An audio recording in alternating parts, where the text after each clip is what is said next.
पर्दा पड़ा है मोह का, कुछ भी नजर आता नहीं, चेतन स्वरूप तेरा है, तुझको खबर नहीं। संसारी प्राणी के मानस पटल पर एक ऐसा पर्दा पड़ा हुआ है कि वह अपने आत्मा को समझने का प्रयत्न नहीं करता। पर्दा पड़ा है मोह का, कुछ भी नजर आता नहीं। क्योंकि जिस प्रकार आंखों के सामने यदि कोई पर्दा आ जाता है तो जिस प्रकार दिखना बंद होता है, या किसी को मोतियाबिंद हो जाता है तो सामने कोई भी वस्तु धुंधला दिखने लगती है, वह वस्तु का पूर्ण दर्शन नहीं हो पाता है। और इसी प्रकार चेतन स्वरूप तेरा है, तुझको खबर नहीं है। चैतन्य स्वरूप हमारा आत्मा का स्वभाव है, लेकिन उस आत्म स्वभाव को समझने का प्रयत्न हम नहीं करते। इस शरीर के भीतर आत्मा का अस्तित्व कैसा है और किस रूप में, इसको समझने का प्रयत्न हम नहीं करते। हम तो दैनिक क्रियाओं में लगे हुए हैं और दैनिक क्रियाओं को महत्व देते हैं। खाना पीना, उठना बैठना, सोना, इसके अलावा हम इसके बाहर जाकर के कोई सोचने का विचार नहीं करते। इसीलिए जीवन में धन दौलत सोना चांदी आदि सब कुछ कमा लेते, उसके उपरांत भी आपके मन में शांति नहीं रहती, फिर वह लालच बढ़ता ही रहता है। क्योंकि जीवन में, हर व्यक्ति के जीवन में पैसा महत्वपूर्ण हो जाता है, और जब धन दौलत सोना चांदी आदि महत्वपूर्ण हो जाता है तो सबसे पहला उस धन कमाने में लगता है। क्योंकि अपने जीवन की प्रमुख धन को समझा, इसलिए पहला धन कमाता है। और धन कमाता कमाता इतना धन कमाता है कि उसके पास खर्च करना भी अब मुश्किल होने लगा। क्योंकि इतना धन होने का, जितना भी खर्च कर लो तो भी वह कम नहीं हो रहा है। तो इतना धन कमा लिया, जैसे टाटा बिरला अंबानी वगैरह, इतना उनके पास अपार करोड़ों अरबों की प्रॉपर्टी है, लेकिन खर्च किसमें हो रहा है? लेकिन भौतिक साधनों में वह खर्च हो रहा है। लेकिन इसी प्रकार यहाँ पर आप धन दौलत सोना चांदी आदि कमाने के उपरांत भी आपके जीवन में शांति की प्राप्ति क्यों नहीं है? क्योंकि आप शांति की खोज में निकले हुए हैं, लेकिन आपके पास अपार धन दौलत है, लेकिन फिर भी उसमें शांति नहीं है। क्योंकि व्यक्ति सोचता है कि अपने जीवन में जब वह एक मध्यम वर्ग या गरीब रहता है तो वह धनी बनना चाहता है, और धीरे धीरे वह करोड़पति बनता है, फिर धीरे धीरे अरबपति बनता है, लेकिन फिर भी उसमें संतुष्टि नहीं है। अरबपति से खरबपति बनना चाहता है, और धीरे धीरे खरबपति बना, और खरबपति बनने के उपरांत अब उसको समझने में आने लगा कि अब तो धन की कोई कमी नहीं, लेकिन मेरा नाम दुनिया में कहीं पर भी नहीं है। इसलिए धन के बाद वह अपनी नाम के लाने वह मरने लगता है। फिर वह नाम प्राप्त करने के लिए वह दान आदि भी करने लगता है, दान धर्म आदि करके अपना नाम कमाने का प्रयत्न करता है। लेकिन जो अपना लक्ष्य सिर्फ नाम सम्मान के लिए करने का प्रयत्न करता है, उसकी मैं बात कर रहा हूँ। जो व्यक्ति परोपकार के दृष्टि से दान धर्म करता है वो बात अलग होती है, लेकिन वहाँ तो अपेक्षा अलग होती है। लेकिन जो नाम के लाने अपना इज्जत कमाना चाहता है, लेकिन समाज के बीच में प्रतिष्ठा पाने के लिए, उसके लिए भी वो प्रयत्न करता है, धन दौलत के माध्यम से वो अपना नाम पूरी दुनिया में फैलाना चाहता है। और धीरे धीरे नाम भी हो गया, पैसा भी आ गया, नाम भी हो गया, फिर भी उसके जीवन में संतुष्टि नजर आती है। उसके बावजूद भी उसके मन में एक अशांति नजर आती है, क्योंकि जीवन में वह शांति नजर नहीं आती। क्योंकि शांति की खोज में हम निकले हुए हैं, लेकिन शांति कहाँ पर कैसे प्राप्त करना चाहिए इसकी दिशा उसको प्राप्त नहीं है। वह फिर भी अधूरा उसका जीवन है, क्योंकि जिस समय धन की आकांक्षा थी वह धन कमाने में लगा। जब धन की पूर्ति हो गई फिर मान सम्मान की बात आने लगी, और जब मान सम्मान की बात हो गई, क्योंकि नाम भी हो गया, लेकिन फिर भी वह अपने आप को वह संतुष्ट नहीं समझ रहा।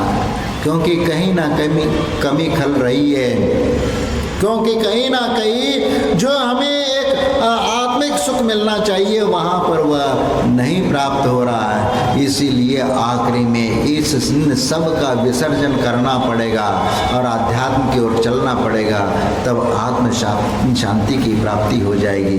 उसके बिना तुम्हारा धन, तुम्हारा दौलत और घोड़ा गाड़ी आदि ये वैभव तुम्हारा काम का नहीं है। तुम्हारा मान प्रतिष्ठा सम्मान आदि भी यहाँ पर आध्यात्म में काम नहीं आने वाला, क्योंकि एक के बाद एक प्राप्त करते चले जाओगे, लेकिन उसके बावजूद भी तुम्हारा जीवन अधूरा होगा, क्योंकि वो पूर्ण कभी नहीं माना जाएगा।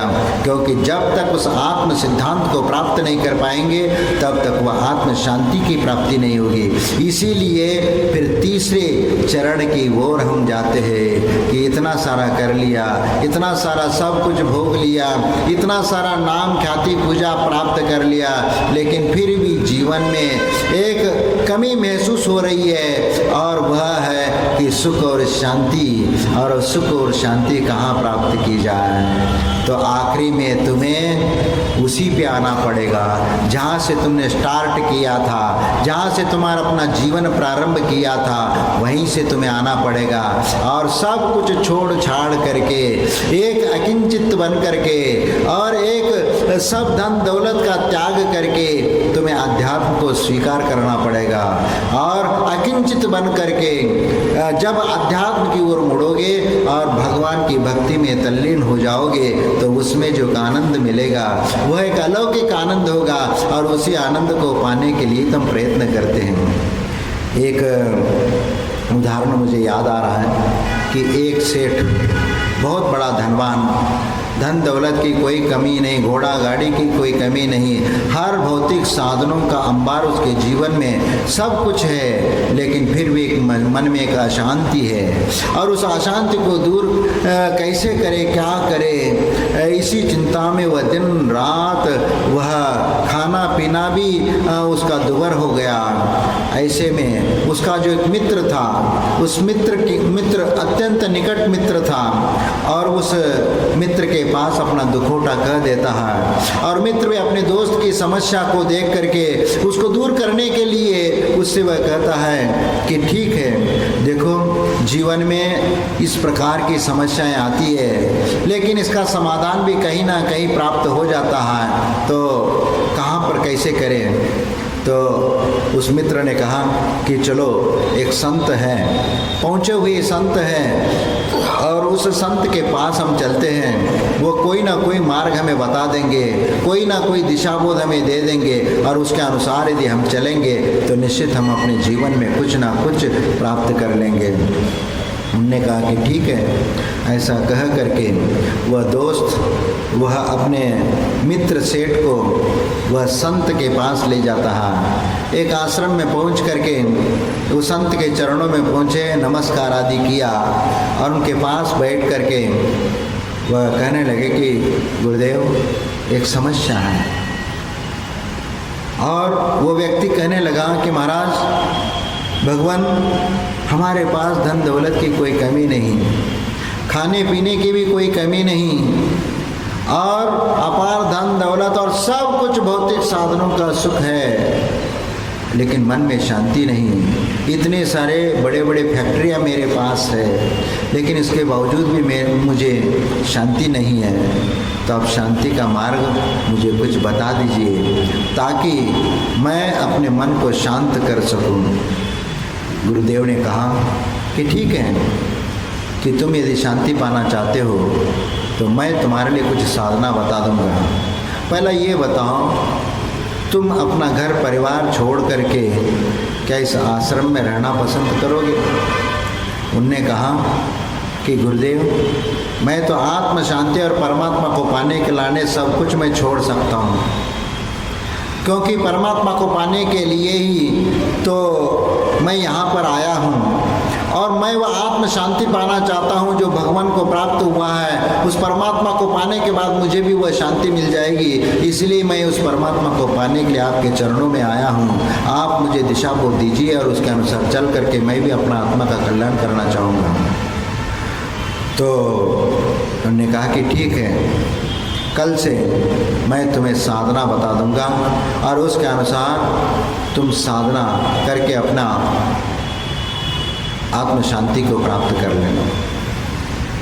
तो दूसरे दिन वह शिष्य बन करके गुरु के सामने आ जाता है।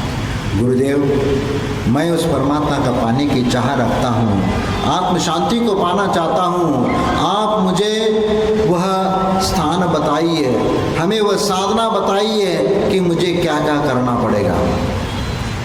तो उस समय वो मुनिराज ने उनसे कहा कि देखो, तुम यदि आत्म शांति को पाना चाहते हो तो सबसे पहला इंद्रिय जयी होना पड़ेगा। इंद्रिय को अपने वश में करना पड़ेगा। इंद्रिय को वश करो और इसके उपरांत मन को एकाग्र करो, और मन के एकाग्र होने के उपरांत आपका आसन सिद्ध होना चाहिए। क्योंकि जब इंद्रिय जयी हुआ, फिर इसके उपरांत सभी इंद्रियों को अपने वश में कर लिया, फिर मन को भी वश करो, और मन को वश करने के लिए आसन की सिद्धि होना आवश्यक है। और जब आसन सिद्ध हो जाएगा तो मन आपके कंट्रोल में आ जाएगा, और घंटों घंटों तक बैठने के उपरांत भी जो पैरों में झुंझुनियाँ चढ़ रही उस ओर ध्यान मत लगाना। थोड़ी कुछ समय के लिए झुंझुनी चढ़ जाएगी, अपने आप धीरे धीरे शांत हो जाएगी। हाँ, लेकिन उसमें आकुलता बहुत होती है, उतना धैर्य हमें रखने की आवश्यकता है। और यदि मान लीजिए और आधा घंटा उस झुंझुनी में बैठे रहोगे तो वह शून्यपना भी समाप्त हो जाएगा और नॉर्मल स्थिति में आप उसका अनुभव करना शुरू कर दोगे। और फिर धीरे धीरे उस आत्माभिमुख हो करके उस आत्मा का चिंतन करना है, और योग और प्राणायाम के माध्यम से मन को एकाग्र करने की विधि उनको समझा दी, और मन को एकाग्र करके परमात्मा का ध्यान करने की विधि भी उनको समझा दी, और इसके उपरांत ध्यान करने के लिए उनको कह दिया कि इस प्रकार ध्यान करते रहो तो निश्चित तुम्हारी जो मनोदशा है, जो तुम चाहते हो, वो तुझे प्राप्त हो जाएगा। वो बहुत खुश हो जाता है कि गुरु का वह उपदेश सुन करके, और उसके अनुसार वह ध्यान करने के लिए वह एकांत स्थान में जा करके बैठ करके वह साधना करने लगता है। साधना करते करते 1 दिन हो गया, 2 दिन हो गया, 10 दिन हो गया, महीना हो गया, साल हो गया, 2 साल हो गए, 5 साल हो गए, 6 साल हो गए, 8-10 साल हो गए। साधना करता ही जा रहा है, लेकिन मन में जो शांति प्राप्त होना चाहिए वह शांति उसको प्राप्त नहीं हुई।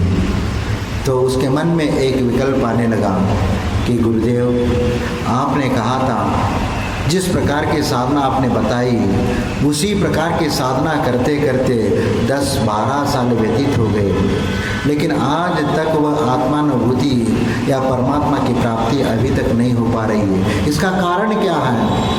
कारण तो है, इसीलिए तो वह आपको प्राप्त नहीं हो पा रहा है।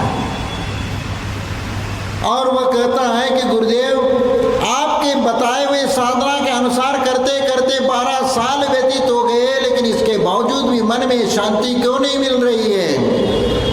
उसका प्राप्ति का उपाय क्या बताइए।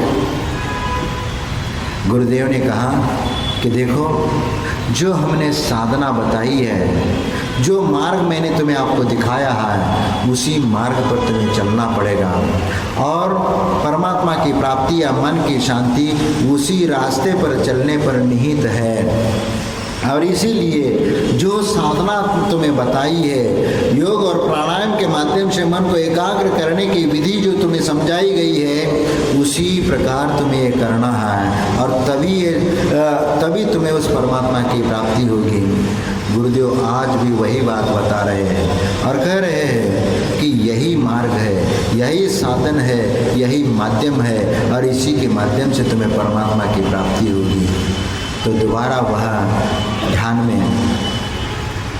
करने के लिए निकल जाता है, लेकिन ध्यान में वह जैसे ही बैठ जाता है तो मन रूपी कुरंग उसका दौड़ने लगता है। मन रूपी घोड़ा चारों दिशाओं में दौड़ने लगता है, एक क्षण में मिनटों में कहीं से कहीं पहुंच जाता है। अनेक मुखड़े चेहरों के सामने आ जाते, ध्यान करने लगते हैं तो एक क्षण में दुनिया घूमने के लिए निकल जाता है। पूरी एक समय में ही पूरा दुनिया घूमता है और नाना विकल्प चित्त में ला करके मन को दूषित कर लेता है। तो ध्यान की सिद्धि कैसे होगी वहाँ पर?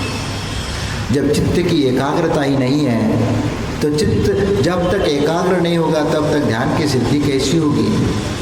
और इसीलिए उसका मन चंचल और वह इधर उधर भागने लगा, लेकिन जो ध्यान करना चाह रहा है वह ध्यान की प्राप्ति नहीं हो रही है। फिर उसके मन में आने लगता है कि गुरुदेव इस प्रकार कहे हैं, हमें समझ में नहीं था, इसके आगे की साधना क्यों नहीं बता रहे? क्या हमें शिष्य बना करके हमें अपनी सेवा में ही लगा करके रखा है? हाँ, डेली उनके हाथ पांव दबाते रहो और ये करेंगे तो उनका तो सेवा हो जाएगी, लेकिन हमारा तो जो हमें प्राप्त करना चाहते वो तो प्राप्त हो नहीं रहा है।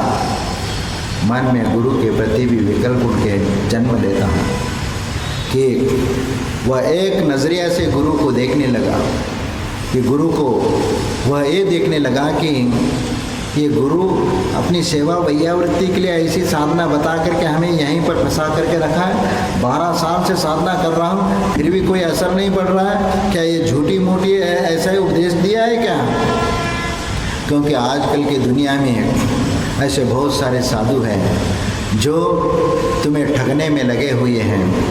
कोई भी यदि परेशान हो करके जब उनके पास चले जाते हो तो वह कहता है कि तुम्हें ये अनुष्ठान करना पड़ेगा, ये काल सर्प योग है और ये योग है, इसके लड़ने वह चांदी का सर्प या सोने का सर्प चढ़ाना पड़ेगा और ये फलाना ये करना पड़ेगा। तुम्हारे घर में कुछ बाधा है और बाधा है तो उस बाधा को दूर करने के लिए ये मैं एक यंत्र देता हूँ और उसको वहाँ पर गाड़ देना। ये सब ये आपको मन को संतुष्ट करने के लिए और उसके पीछे धन लुटाना है तुमसे, क्योंकि असर कुछ भी नहीं होता, असर कुछ भी नहीं होता। मैंने ऐसे बहुत सारे लोगों को देखा है कि भाई ये काम के लाने 11,000 50,000 1-1 लाख तक ले करके भैया तुम्हारी ग्रह शांति करा देंगे, ऐसे कह करके तुमसे पैसा ले लेंगे और ग्रह शांति करने की इतना सब करने के उपरांत भी वह शांति जो मिलना चाहिए वह शांति उसमें प्राप्त नहीं हो पाती, क्योंकि इस दुनिया में लूटने वाले साधुओं की भी कमी नहीं है। और आप तो भोले भाले परेशानी से में ज़िंदगी जी रहे, इसलिए आप उनके पास चल जा करके आप कहने लगते हैं कि महाराज हमें कोई रास्ता बता दो, तो वो रास्ता बता देते, ये जाप करेंगे वो करेंगे और ये अनुष्ठान करेंगे तो तुम्हारा सब समस्या ठीक हो जाएगी, सब दुख दर्द दूर हो जाएगा, धन दौलत भी आ जाएगा, परेशानी है बहू भी आएगी और सब कुछ हो जाए, तुम्हारा लड़के की शादी भी हो जाए, सब कुछ हो जाएगा। क्योंकि आज लड़के लोग परेशान हैं कि शादी नहीं हो रही है और क्या, क्योंकि महाराज ऐसा कोई उपाय बता दे कि हमारी शादी हो जाए। तो हर जगह लड़का भी और लड़की भी अब उनके लाने यही कहते हैं कि भाई भगवान की भक्ति करो और उनकी आराधना करो, वही तुम्हें मार्ग बता देगा कि तुम्हारा जो पुण्य पतला हो चुका है उस पुण्य को गाढ़ा करने की ज़रूरत है, इसलिए तुम वह साधना कर लेना।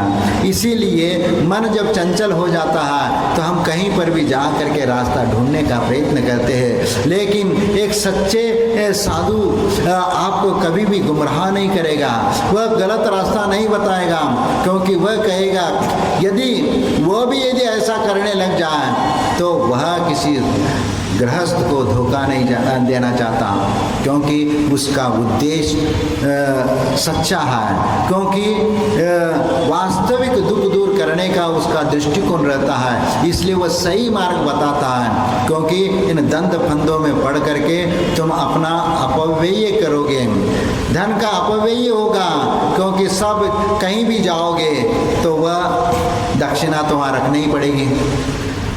पंडित भी कहेगा, अब पंडित भी क्या करता है, पंडित के पास जाओ तो पहला ये कहेगा कि ये लड़का की कुंडली लड़की की कुंडली, हाँ इसमें कुछ दोष हैं और इस दोष को दूर करना पड़ेगा, और इसमें मंगल का दोष है, इसका दोष है, उसका दोष है, हाँ इसमें पितर का दोष है, या इसके अलावा और कोई दोष है, और उसका शांति करनी पड़ेगी। नहीं है तो इसमें एक वह बाधा है, तो ये बाधा दूर करने के लिए एक दूसरा विवाह, पहले एक विवाह करना पड़ेगा। वो पीपल के पेड़ के साथ, पीपल के पेड़ के साथ शादी करनी पड़ेगी, यानी एक औपचारिकता है उसमें ग्रह शांति के लिए, और इसके बाद इसका सब संबंध हो जाएगा, सब कुछ शांति हो जाएगी। हमें समझ में नहीं आता, और आप लोग उनके बातों में आकर के आप लोग पीपल के पेड़ के पास जा करके उसकी शादी भी करा देते हो और सब कुछ करा देते हो।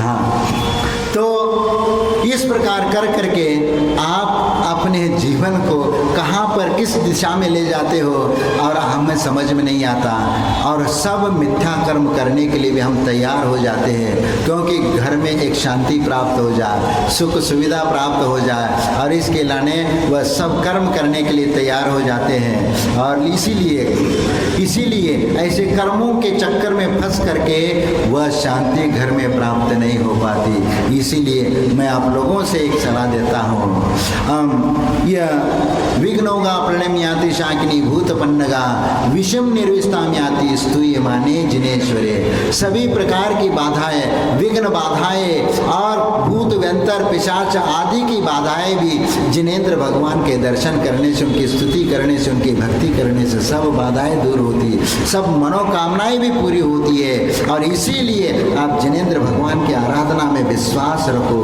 क्योंकि आप श्रद्धा से भक्ति नहीं करते, इसीलिए उसका फल आपको प्राप्त नहीं होता। क्योंकि कई बार लोग आते हैं कि महाराज हमारे लिए कोई रास्ता बता दीजिए, कोई मंत्र दे दीजिए कि हमारी ये समस्या दूर हो जाए। हम कहते हैं कि नमोकार मंत्र पढ़ते हो, जाप करते हो? हमारा वो तो नमोकार मंत्र पढ़ते हैं तो उसी का जाप अच्छे से संकल्प लेकर के कर लो। नहीं महाराज वो तो करते हैं, कोई ऐसा दूसरा मंत्र बता दीजिए।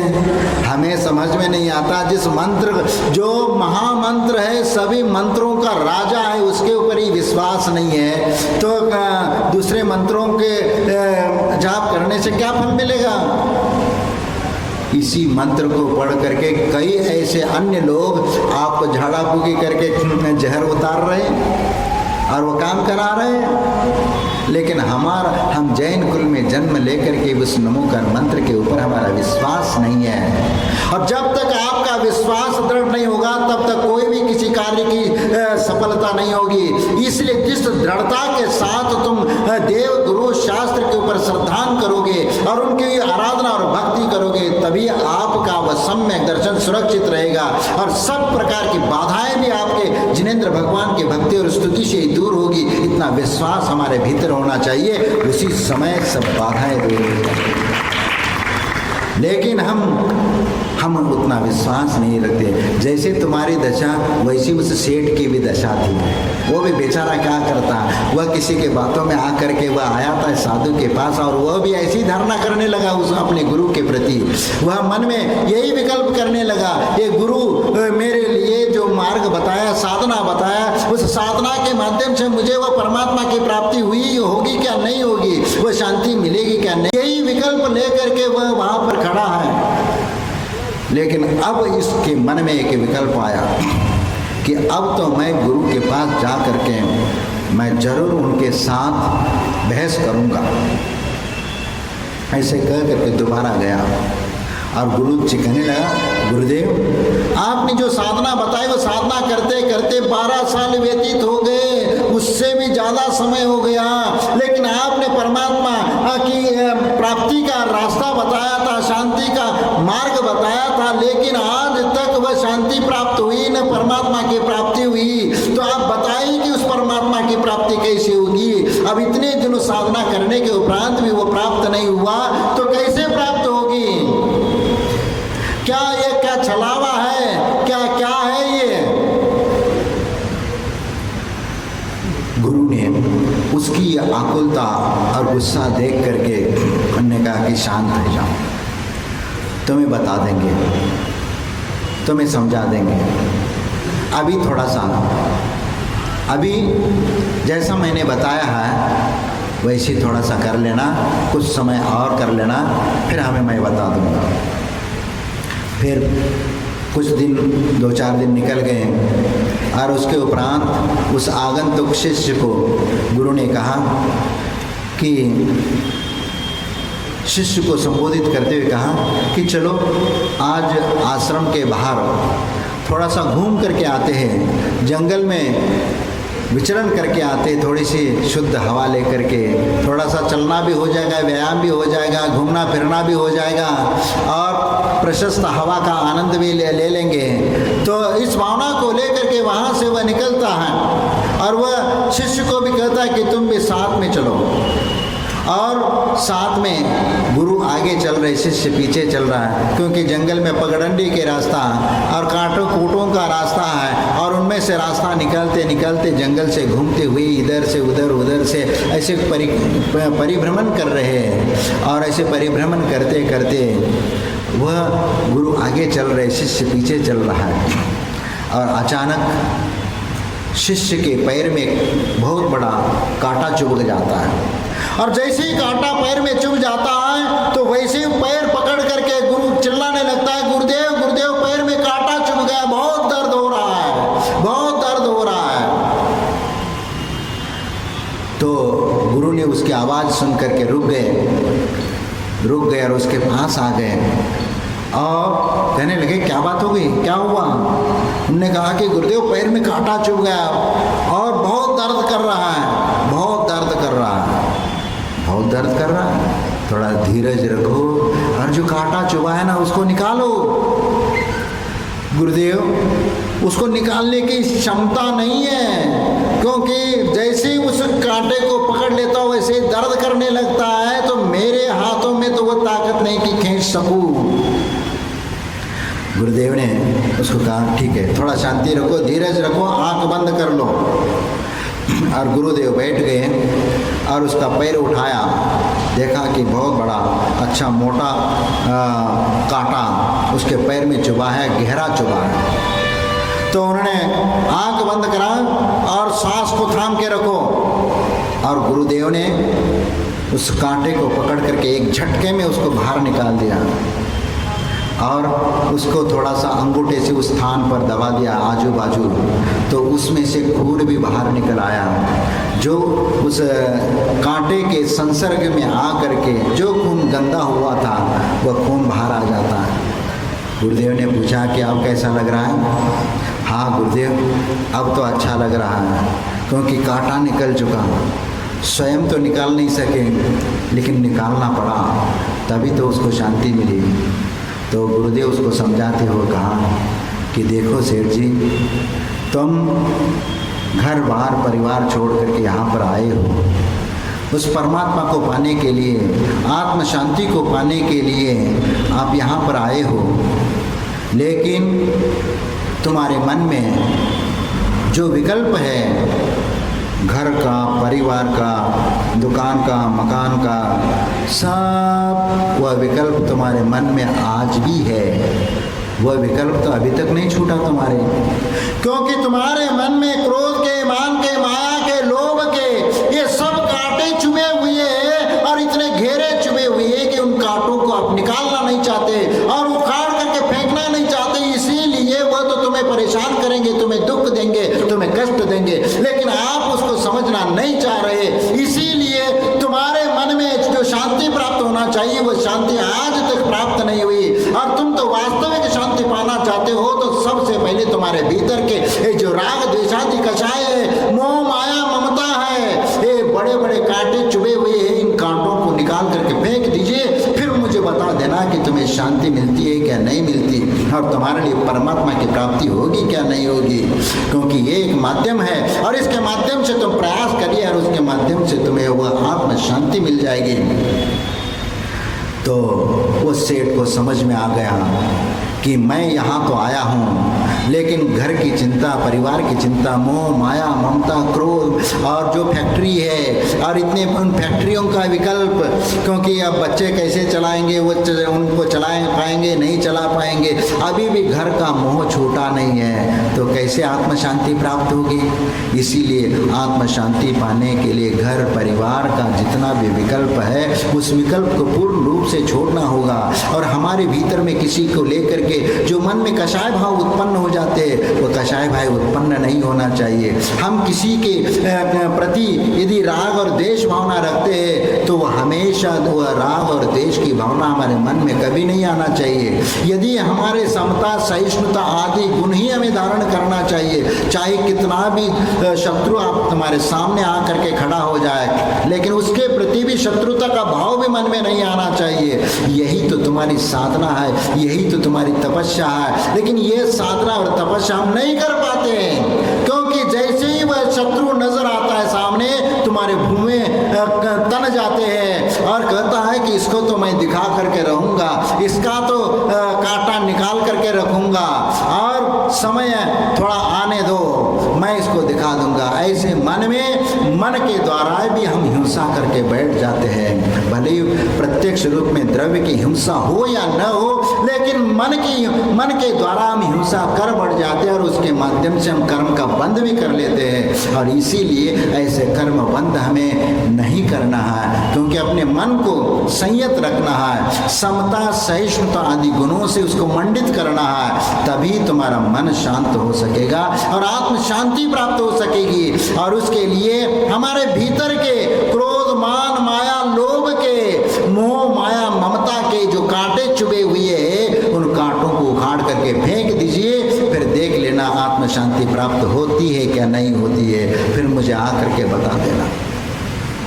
इसीलिए मैं आप लोगों से कहना चाहता हूँ, वह सेठ तो आत्म शांति पाने के लिए, परमात्मा की प्राप्ति के लिए वह आया था, और आप लोग भी यहाँ पर आत्म शांति के लिए आए हो और आप भी परमात्मा को पाना चाहते हो और परमात्मा की भक्ति भी करना चाहते हो और भक्ति कर भी रहे हो। लेकिन अपने मन को टटोल करके देख लेना कि हम अपने घर परिवार के प्रति या अपने बच्चों के प्रति मोह माया ममता कितनी है। क्या अपने बच्चों और पराये बच्चों में कोई मन में विकल्प आता है क्या, नहीं देख लेना।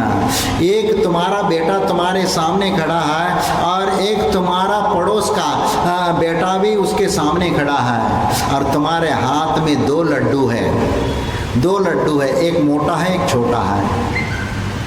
और यदि तुम्हारे सामने वो दोनों लड़के आए तो अब यदि जिस हाथ में बड़ा लड्डू है उस हाथ की तरफ पड़ोसिन का लड़का आया और लेफ्ट की तरफ जो छोटा लड्डू है उस तरफ तुम्हारा बेटा है, तो क्या करोगे? इस हाथ से इसको दोगे क्या इस हाथ से इसको दोगे?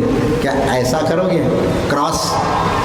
हाँ, तो यहाँ पर आपको समझ, अपने मन को टटोल करके देख लेना कि आपका मोह वो बड़ा लड्डू अपने बेटे की तरफ चला जाएगा और जो छोटा लड्डू है वो पराये लड़के के सामने चला जाएगा। तो समझ लेना आपके मन में अभी मोह माया ममता जिंदा है, क्योंकि उसमें भी आप अपनी ममता में भी वह एक तरफ है, वह सार्वभौमिक नहीं है। क्योंकि मोह माया ममता प्राणी मात्र के प्रति समान होना चाहिए, समान दृष्टि होना चाहिए। सत्वेषु मैत्री गुणेषु प्रमोदम क्लिष्टेषु जीवेषु कृपा परत्वम माध्यस्थ भाव में विपरीत वृत्तु सदा ममात्मा विदधातु देव।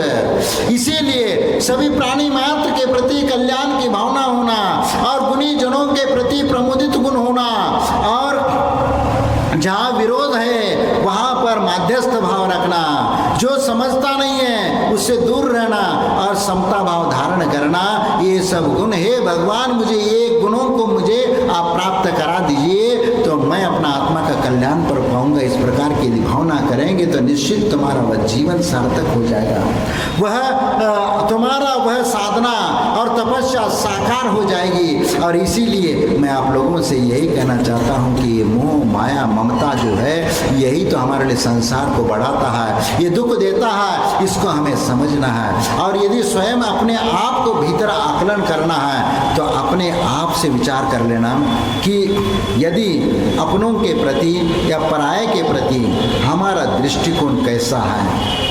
अपने आप अपने मन को टटोल करके देख लेना तो आपका स्वयं आपका मन उत्तर देगा। यदि हम पूछेंगे तो कहेंगे नहीं महाराज, हमारा कोई मोह माया ममता नहीं है, हम तो निष्प्रह है, सब कुछ है, कोई किसी से ये नहीं, चाहे घर में कोई भी हो कैसा भी हो, मैं उधर ध्यान नहीं देता, मैं तो अपने कमरे में रहता और अपनी साधना करता हूँ। लेकिन इतना सब करने के उपरांत भी जब परीक्षा की घड़ी आएगी, उस परीक्षा के घड़ी में आप पास होते हैं क्या फेल होते हैं, ये निर्भर उस समय करता है जब परीक्षा की घड़ी आती है। अपने आप को समझ लेना, समय आपका हो चुका है। और इसीलिए मैं आप लोगों से यही कहना चाहता हूँ कि आत्मदर्शन करना है, अपने आत्मा का दर्शन करना है, आत्म शांति को पाना है। उस परमात्मा को पाने के लिए यहाँ पर हम बैठे भक्ति कर रहे हैं और उनको गुणों का अनुसरण करते हुए, उस गुणों की भावनाओं को देखते हुए हम अपना आत्मा का कल्याण करना है और आत्मसात करना है। यही हमारा जीवन का सार है। जय बोलो महावीर।